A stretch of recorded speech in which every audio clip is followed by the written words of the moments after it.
for a lot of women, we've just been taught and conditioned that what we want does not matter. What I've learned that's been kind of crazy, and I think it is part of the aging process, right? Like in your 20s, you think you know everything and you're ready to go and you've got all these plans, and then 30s, 40s, and then at some point, somewhere you're like, well, wait a minute.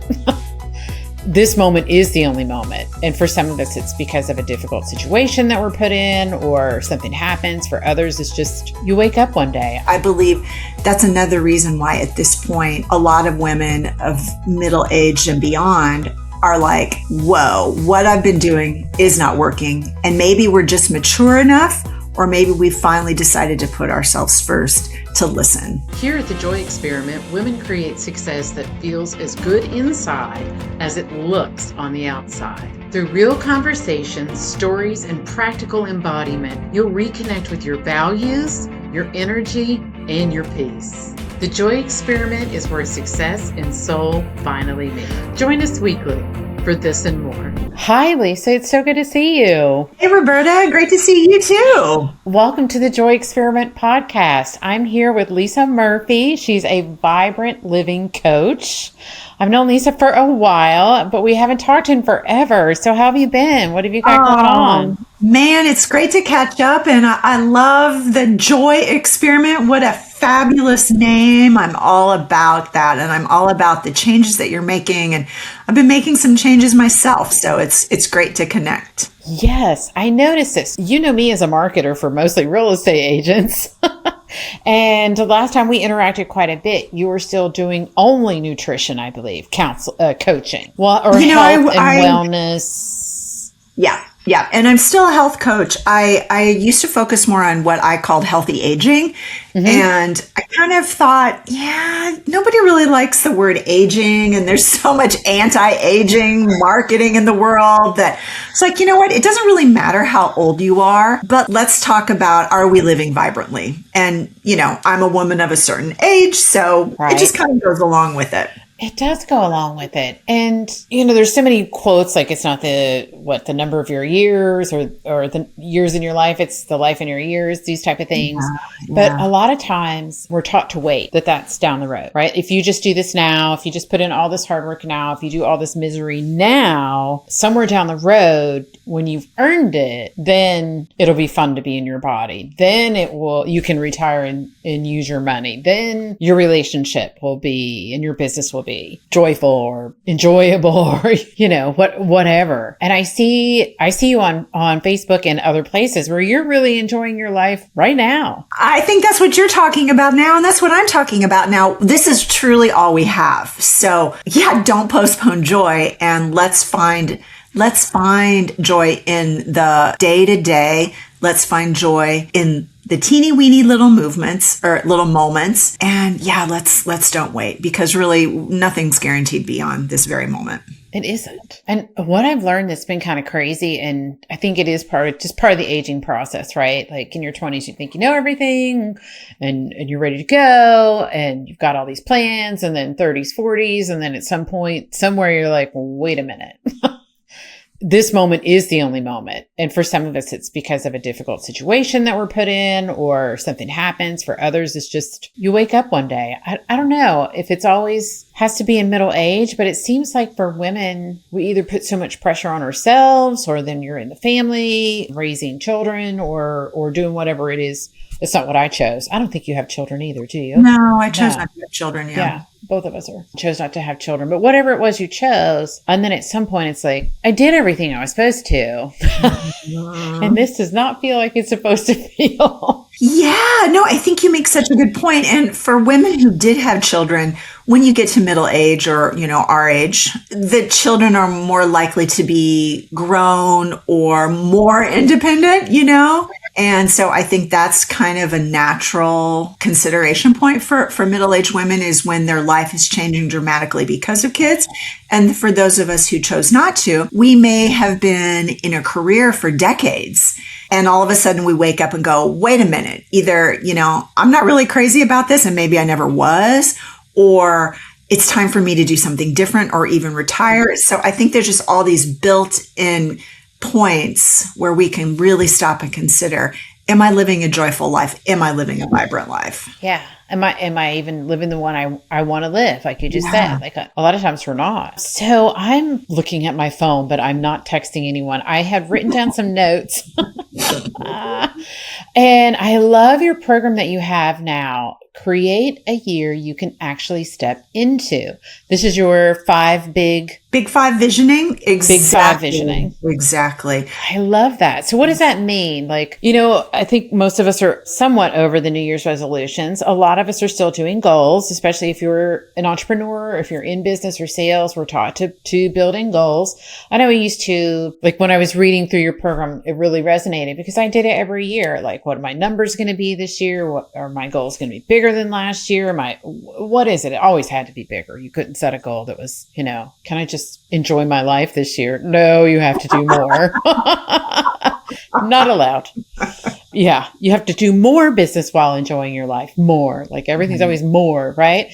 So what do you think the disconnect is when we do the goals? Because I think a lot of us mean it. I want to be healthier this year. I want to treat my body better. I want to be more present in my relationship. I want to enjoy the new career or step that I'm in. But you're right in what you were saying. A lot of us by like mid-February, mid-March, are like, maybe next year. Yeah. And data shows that New Year's resolutions or even goals that we set in the beginning of the year, by the middle of February, generally that's gone out the window. And, there are probably as many reasons for that as there are goals that people set. But when I say create a year you can actually step into, I think it comes back to that idea of this is the only moment that we have. And so a lot of goal planning is very future oriented, which is great. That's the point, right? Goals take place in the future. But if we cannot see, feel, embody at least the essence of what we say it is that we want, we remain detached from it. It stays up in our head and maybe on the paper or the spreadsheets, and it doesn't get down into our body where the somatic experience of it is. And we really need that to be able to see ourselves with the romantic life that we want, with the career that we want, with the health that we want. Right. I think that's such a huge point, because I did everything mindset. Like all the training I did was mindset. Okay, I didn't make my goals. I need to change my mindset. I didn't hit my weight goal. I need to change my mindset around food or money or relationship, whatever it was. It's not working. It's my mind. And my mind was doing what I was telling it to do. Didn't feel safe in my body. Right. And so changing my body didn't feel all that safe either. It felt like punishment and all the things. So once you feel safe in your body, it's a bit different to say, okay, I really want to have this vision of myself eating well, of treating myself well, of listening to what my body wants from me. Are you still completely vegan or vegetarian? I am mostly vegan. I would say I'm like 95% vegan. Yeah, I do love the odd, really fatty piece of salmon with the skin. I love the crispy salmon skin. But yeah, for the most part, I only plan. Yeah, and that's you listening to your body. Exactly. I know that that's what feels best. I discovered that I was lactose intolerant when I was in college. And I moved into a house that had a milk machine, and the milk was so cold. I never liked milk my whole life. I'm from Iowa. You always have a big glass of milk on the table. I never liked it, but I moved into sorority. There was a milk machine, and the milk came out ice cold. And so I loved it. And so I drank it. I'd drink it with dinner. I'd go to the library and study, and I would literally be doubled over with gas pains. Right. So, what's wrong with me? My mind was telling me, because of conditioning, because of well-meaning family, that I should be drinking this milk when it caused me terrible gas. And so it's a really silly example of, we got to listen to our bodies. Well, we don't have to do anything. We don't have to, but I believe that's another reason why at this point, a lot of women of middle age and beyond are like, whoa, what I've been doing is not working. And maybe we're just mature enough, or maybe we finally decided to put ourselves first to listen. Yeah, I think my body just started screaming at me. And just from personal experience, if you can avoid that, it's a good thing to do. But I mean, it's going to get your attention somehow or another. It will, and it will keep screaming louder and louder. And that's the problem. In fact, 80% of all autoimmune diseases are diagnosed in women, 80%. And the majority of those are middle-aged and older women. And, and the definition of the casual definition of an autoimmune disease, and by the way, there are at least 100 autoimmune diseases, is when your body starts attacking itself. And if you think about what that means energetically, the body's going, wait a minute, you have not been listening to me for decades, perhaps.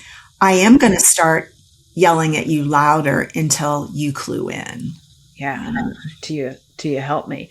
So when you're doing this process with women, let's say we're visioning out business, we're visioning out health goals, weight loss goals. Lisa, I want to look amazing in my body this year. I want to feel great. I want to perform well in my job and think really clearly.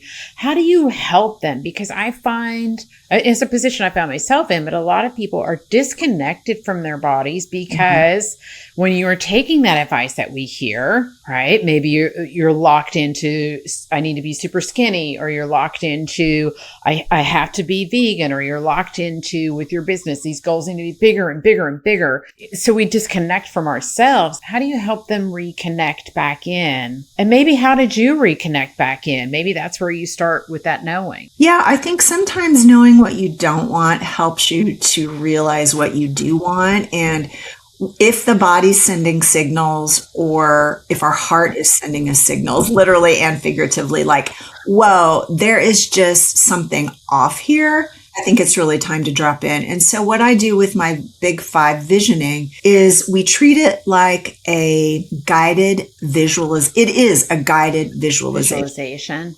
Okay. Right. So not like imagining yourself doing the things on your list that you feel that you should do, right? That's not the point.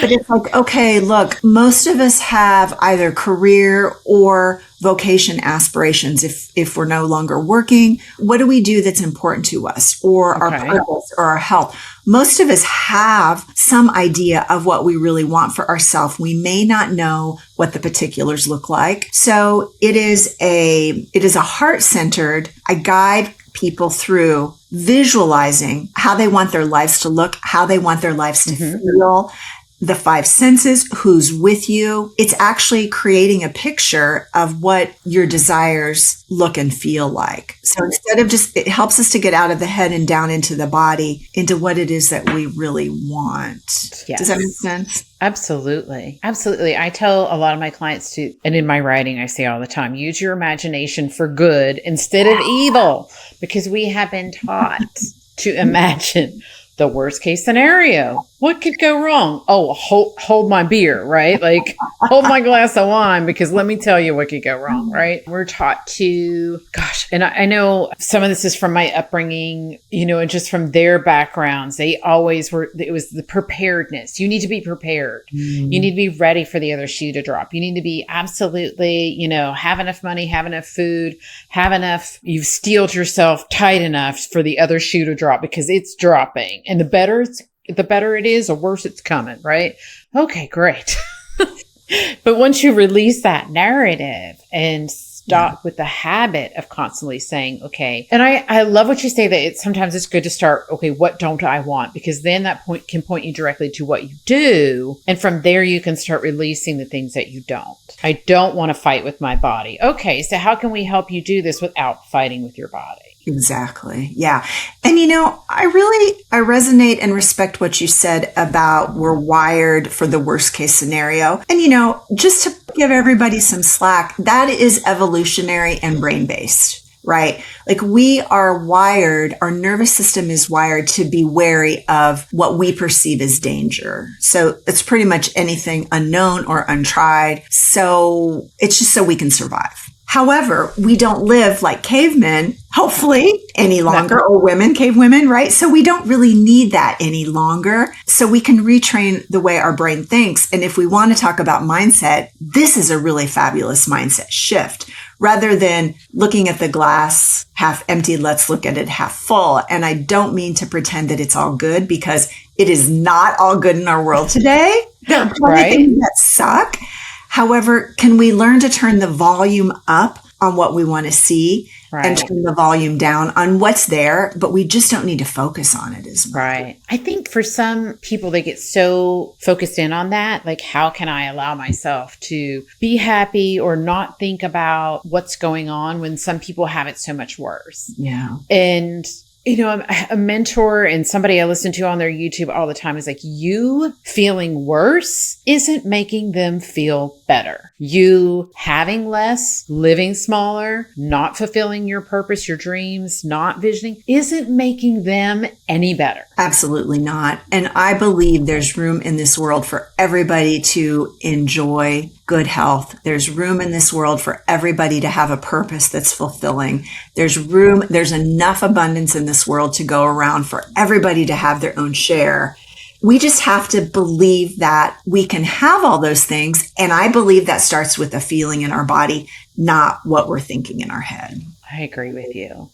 So how do you help people feel through their body? Like I was saying to you earlier, I think I was so disconnected. It took me a while to be able to okay, I read The Body Keeps Score, and there's a lot of information out there that says this is what happens.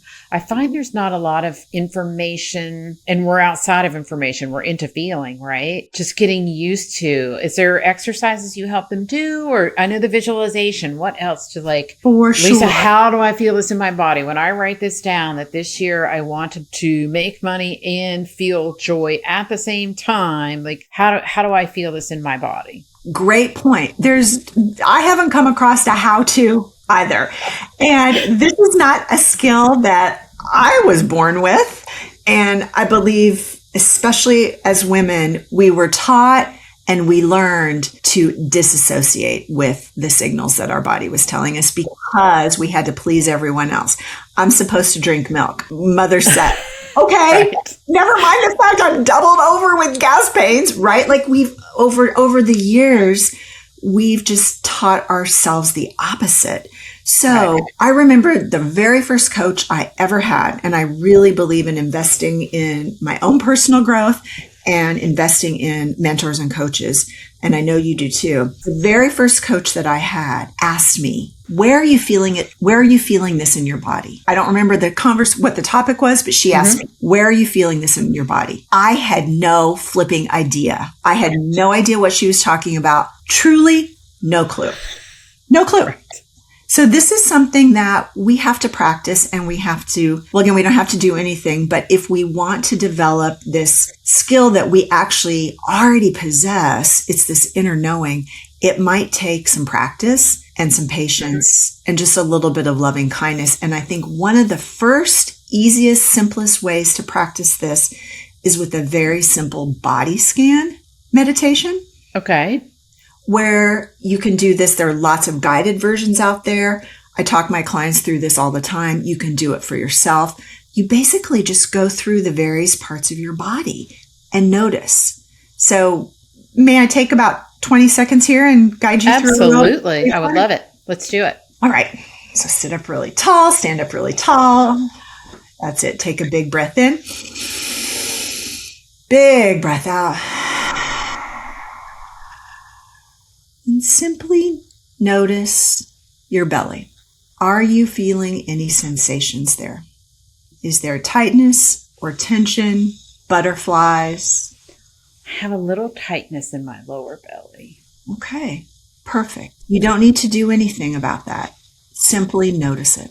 Now let's move up to your heart center, the space where your actual beating heart is. Do you notice anything there? And it's okay if the answer is no. No, as far as sensation, no. Okay, perfect. Let's move up to your jaw. Do you notice any physical sensation in your jaw? My jaw is actually tingly. Tingly. Interesting. Right around the ear. Perfect. Yeah. Let's do one more. Okay. Move your awareness up to the space at your forehead, right between your eyebrows. Do you notice anything there? It feels warm. It feels warm. Perfect. You just noticed what you were feeling where in your body. Mm-hmm.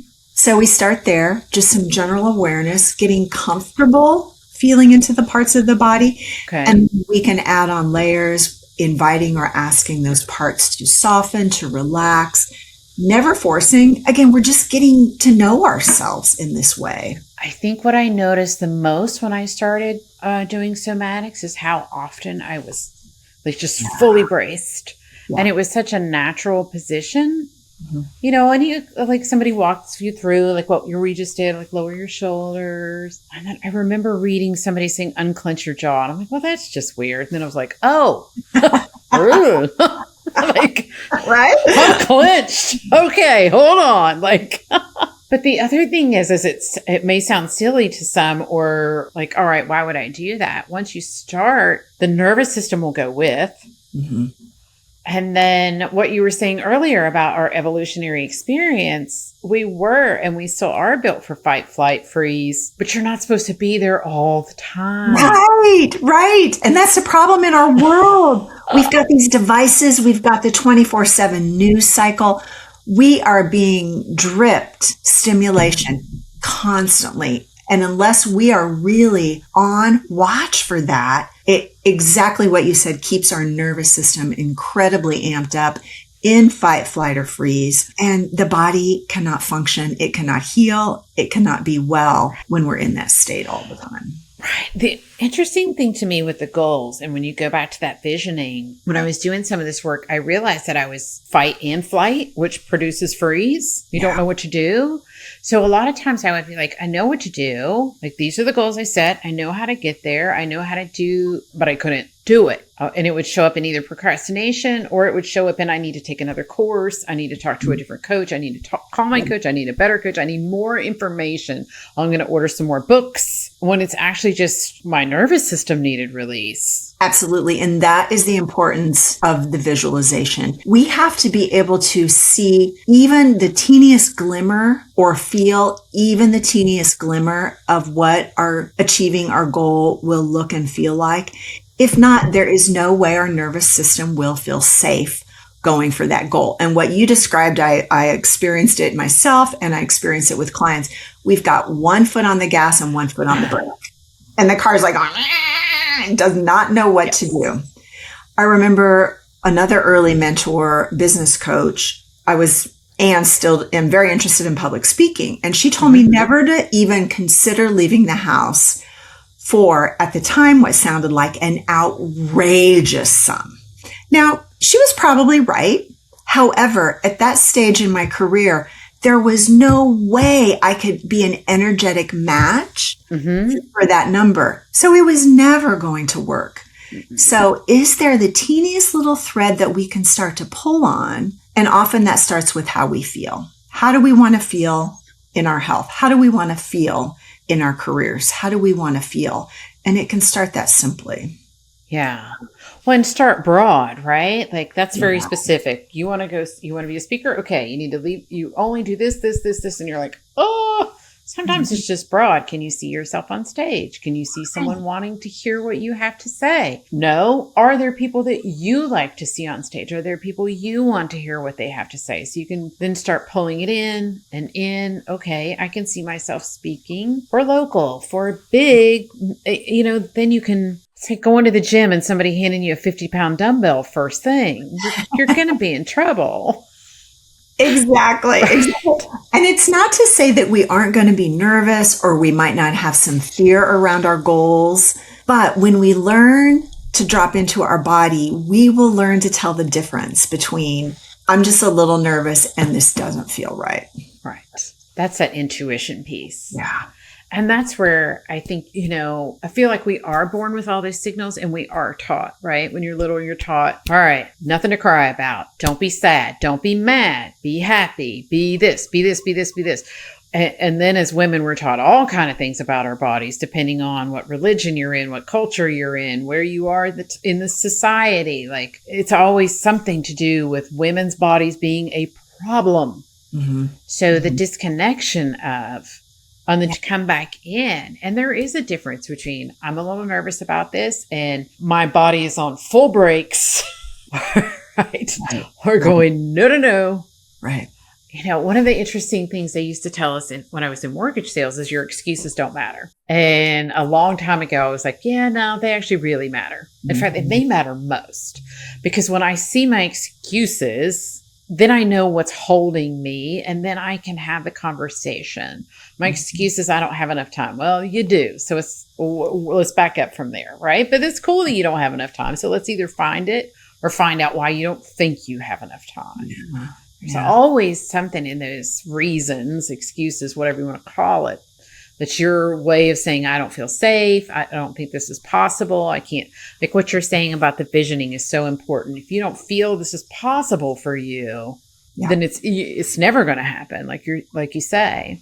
Yeah. And I think that's the importance of coaches and mentors is oftentimes we can hold possibility and we can see possibility for our clients. And so we can help them with that. And that's what the visioning process is. But of course, at the end of the day, I can't want something for a client more than they want it for themselves. And it might not even be that they don't want it. But again, if they can't energetically align on some level, it's not time yet. They're not ready. Yeah. It's okay not to be ready. Yeah. 100%. I've been there before. Yeah. Oh, yeah. Like, I'm on the way, but I'm not there yet. Hold on. Oh, yeah. Yeah. But I love the way you described it. Use your imagination. And that's what we do. We let people drop into what they may deem as fantasy or unrealistic, right? Like how many times, that goal is unrealistic. Mm-hmm. It's like we just get to put all that aside and use our imagination. And, what if we did know what we wanted? And what if we did know what it looked like? And what if we did know how it felt? That's no pressure. That's just really fun. It is, which is so important. Joyful and fun, right? Yeah, right? Like it feels so heavy when you say, okay, let's get down to business. Let's be serious, la, la, la. And I understand, again, like what you're saying, there's serious things that go on in the world. But I also think you can come at serious with appreciation, with some sense of lightness, with some sense of wonder or what would be possible. Okay, this is a serious situation. What are all my possibilities? What's available to me? And then you can broaden out from there. Yeah, absolutely.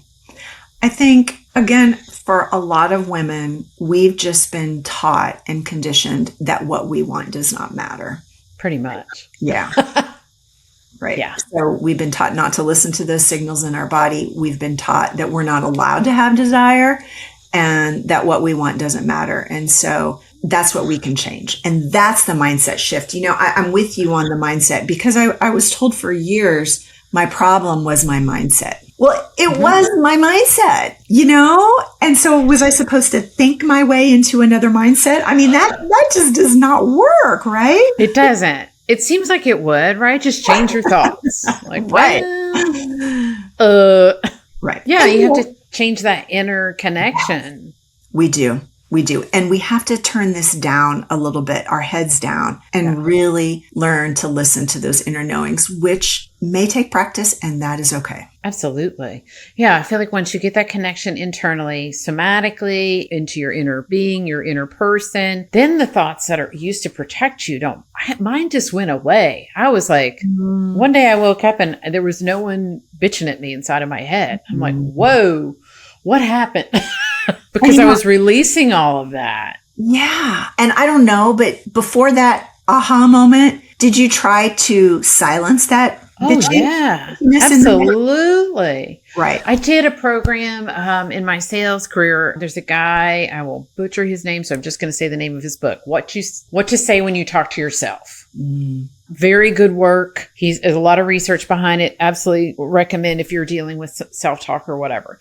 But he had self-talk things and it did help me. But it also helped me notice how ferocious my self-talk was. And there's some things that I go through this in my book. There's some things that are just habit, right? Like I have a friend that lives an amazing, beautiful life that she and her husband have built together. And she will say life is hard every time I talk to her. Well, life's hard. I'm like, your life is the least thing from hard I've ever seen, sister. And you made sure of it. But it's a habit. It's a thought habit. Well, life is hard. Okay, fine. Traffic's going to suck. I hate vegan food.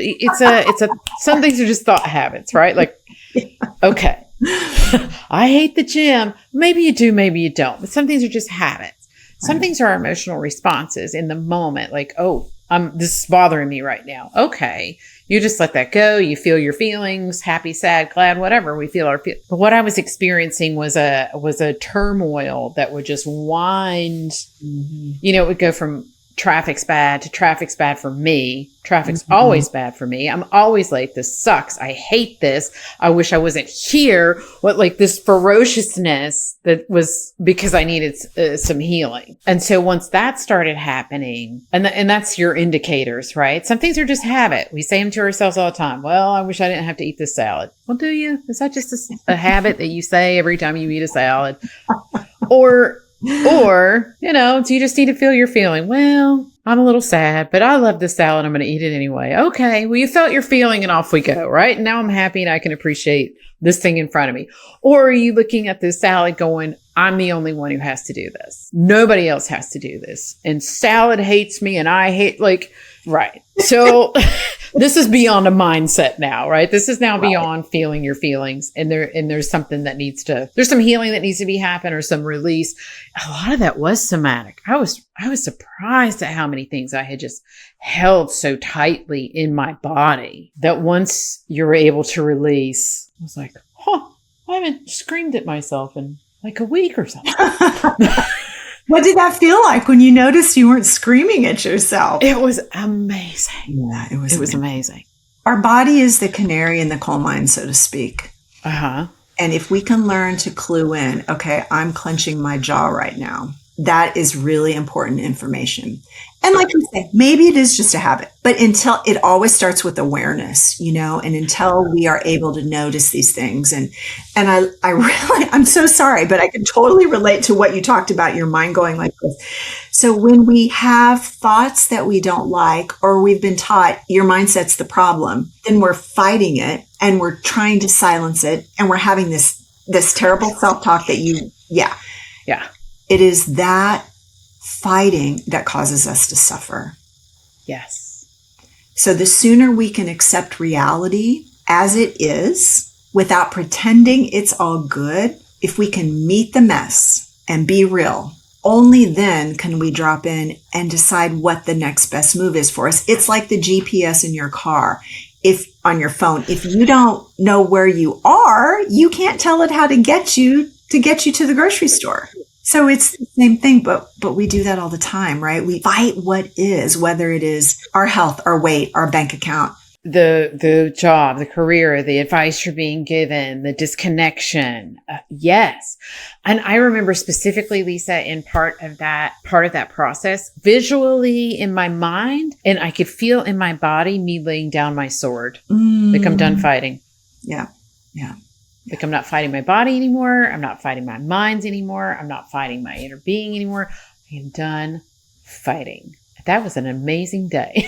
I think that's the true meaning of freedom, when we realize that it is the struggle that's really causing a lot of our problems. And what you described about the thoughts just building on top of each other, I think a really great reference and resource for this is Jill Bolte Taylor's My Stroke of Insight. Okay. You may be familiar with that, with her work. No. TED Talk, and it's a fabulous book. I may misremember the details, but I believe she's a neurologist and she had a stroke. And she was basically in a locked in type of syndrome where she was aware, but she couldn't speak. She couldn't move her bodies. And so her body. So knowing what she knew about neurology, she was able to think, okay, I'm going to heal myself from this. She had this amazing, really helpful inner dialogue at this point, right? Because that's but cut to the chase, what she teaches us is that emotions are nothing but an electrical impulse in our brain.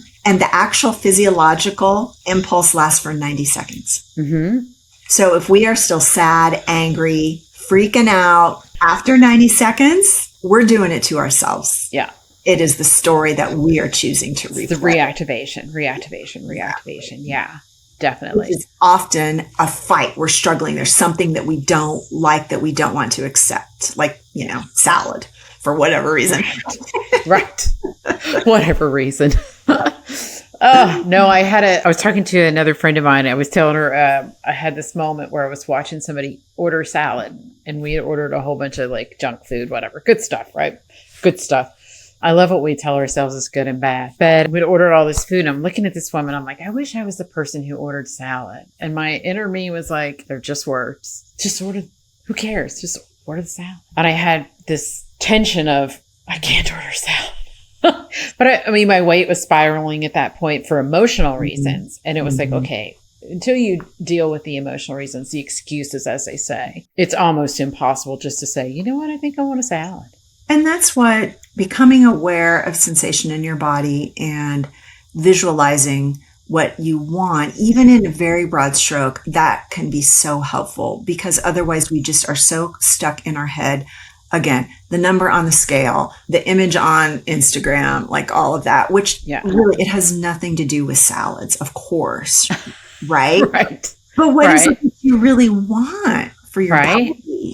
How do you really want to feel? Exactly. And what do you want to experience? And I love that you said it. What do you want to experience? That's how I am right now. It's like, how do I want to experience my life? And that's was such a change for me. And I won't even say it was a mindset change. That was an internal change. Like, is this how I want to experience my life? And that goes back to how you feel. I want to feel joy. I want to have fun. I want to have great conversations. I love having these discussions with people like you who've worked through and also are so open, like that's how I want to experience my life. And I experience my life better when my body feels better. Of course. It's an art and a science, right? We're talking about the woo-woo part, the visualizing and the somatics and all that, which might be a little far out there if you're not used to that world. But at the end of the day, we're just a big science experiment. So I do this. How does it feel? What's the result? I eat a bowl of ice cream before I go to bed. What's the result? I order the salad. What's the result? Or what's the data? Yeah. What's the data telling you? Just life is nothing but a big old series of experiments that we can take information from if we choose to, right? It's not, like you said, it's not good or bad. It's not right or wrong. It's simply an experiment and providing us information. I love that. So tell me where people can get in touch with you if they want to be involved. I'm not sure we'll be out before your actual event, but just let me know or give me the rundown, and so they can find you and find the next event. I know you're doing an annual retreat now, right? Yeah, actually a couple a year. Yeah. Okay. I do at least 2. Yeah. Thank you so much for asking. Yeah. Probably the best way to find me is at my website, lisamurphyllc.com. Or I'm on the socials, Instagram at Lisa Murphy LLC, Facebook, LinkedIn, Lisa Murphy. And even if this drops after my Big 5 visioning, it's something that I regularly do with my clients. Oh, great. Okay. And I would be delighted to walk any of your listeners through the same process. And at my website, there's a link to schedule a 20-minute call, which is how I just like to get to know people and see if I can help them and if we have a good fit. And if we do, then we'll just take it from there. Awesome. So you're doing 4 conferences, or you said several? Did you give me a number? I do a couple retreats a year now, at least 2. Yeah, I usually do one in the spring and one in the fall. I do one-on-one coaching. I have a couple of group coaching programs because I love the community aspect of it. Okay.